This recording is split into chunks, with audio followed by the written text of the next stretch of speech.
Ушул жылдын башынан бери өлкөнүн экономикасынын өсүшү байкалууда. Тагыраагы алдын ала баалоо боюнча ички дүң продукт жыл башынан бери 5 айда 270 миллиард сомдон ашык болуп, реалдуу өсүү темпи 5,7% түзгөн. Ал эми кумтурду эске албасак, өсүү темпи 3,7% түзүп жатат.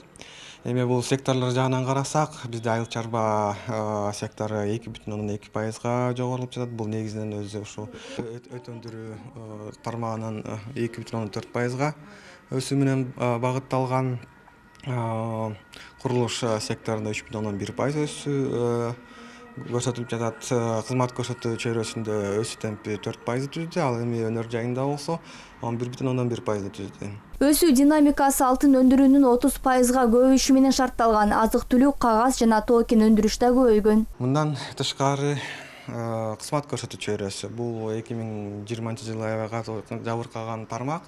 Ошондуктан 2021 жылы да бул жылы дагы аябай жакшы динамика көрсөтүп жатат. Жекесине алсак ушу соода тармагында дээрлик 7%га өсүү байкалып жатат. Өткөн жылда 10% болчу, бул жылы да 7% акырындап кризистик деңгээлге жетейин деп калды да ушул тармак боюнча. Мамлекеттик бюджетта тездик менен толукталып жатат. Жыл башынан бери 5 айдын ичинде салык кызматы казнага 60 миллиард 800 миллион сом төктү. Белгиленген план 102%га аткарылган. Мындай натыйжалар салыктык башкарууну жакшыртуу жана салык жоболорун санариптештирүү боюнча иштин аркасында мүмкүн болгон. Бул белгиленген пландан тышкары биз 1 миллиард 200 миллион сомго көбүрөөк чогулттук. Мындан тышкары былтыркы жылдын ошол 5 айына салыштырсак 22 миллиард сомдон ашык салыктар көбүрөөк чогултулду. Негизги белгилей кетейин, ошол салыктардын биз ошо жыл башынан бери эле ай сайын пландан ашык аткарып жатабыз.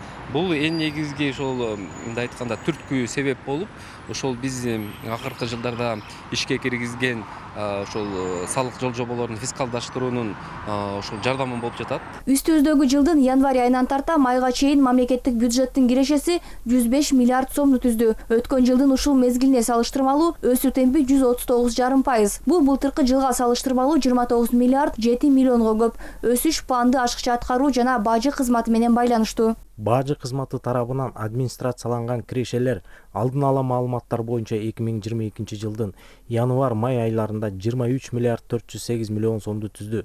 Өткөн жылдын тиешелүү мезгилине салыштырмалуу бажылык төлөмдөрдүн жана салыктардын түшүүлөрү 7 миллиард 589 миллион сомго өстү, же 148%ды түздү.